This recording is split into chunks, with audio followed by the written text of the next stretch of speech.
George W. Bush quotes, Bush blunders and Bush gaffes.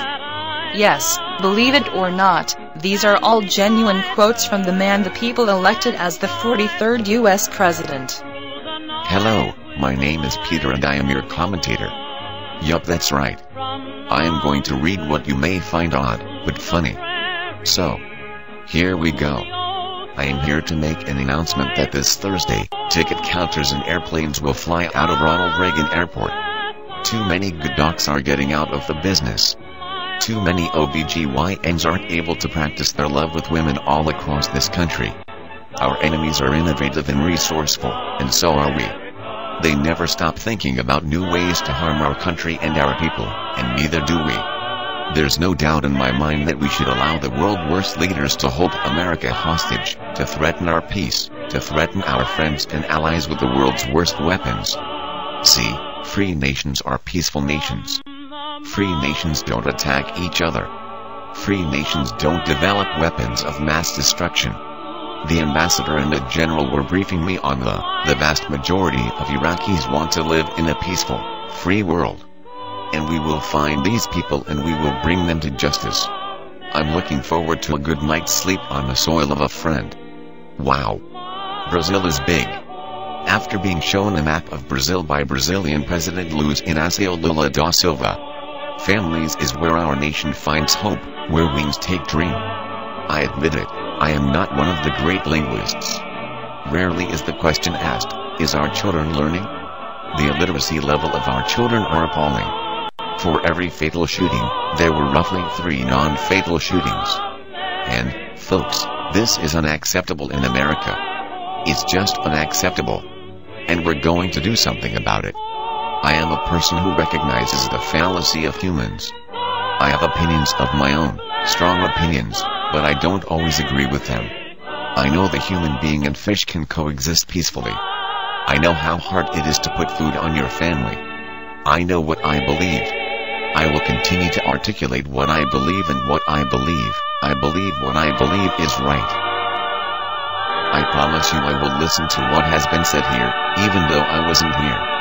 I recently met with the finance minister of the Palestinian Authority, was very impressed by his grasp of finances. I think anybody who doesn't think I'm smart enough to handle the job is underestimating. I think war is a dangerous place. I understand small business growth. I was one. I wish I wasn't the war president. Who in the heck wants to be a war president? I don't. I'm not a very good novelist.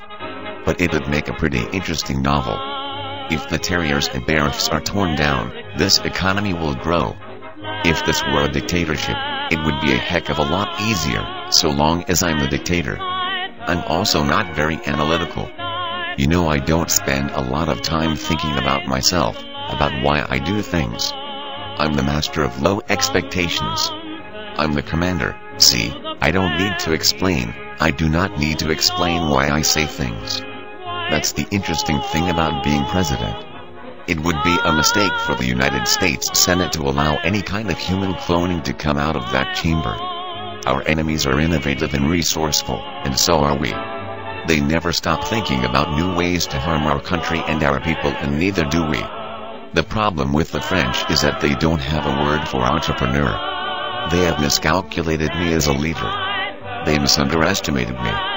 This foreign policy stuff is a little frustrating. We cannot let terrorists and rogue nations hold this nation hostile or hold our allies hostile. We need an energy bill that encourages consumption.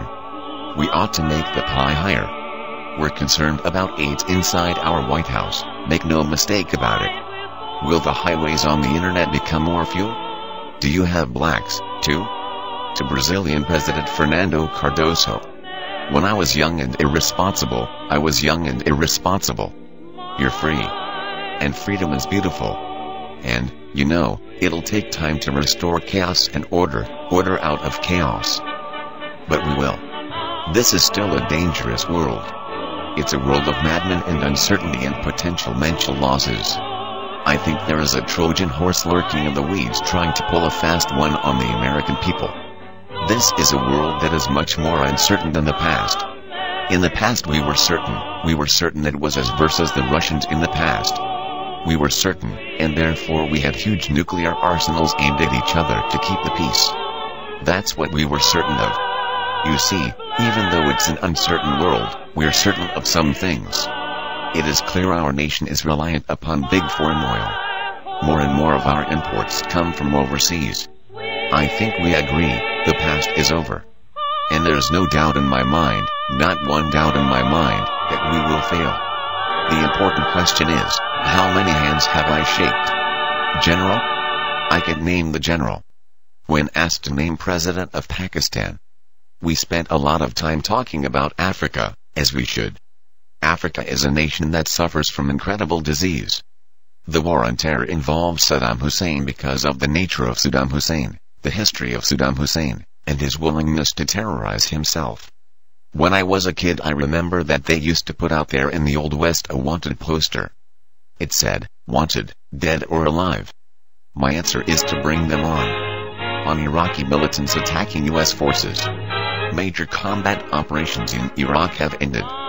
In the Battle of Iraq, the United States and our allies have prevailed. Believe or not, these are just a small sample of what comes from President Bush's mind and out his mouth.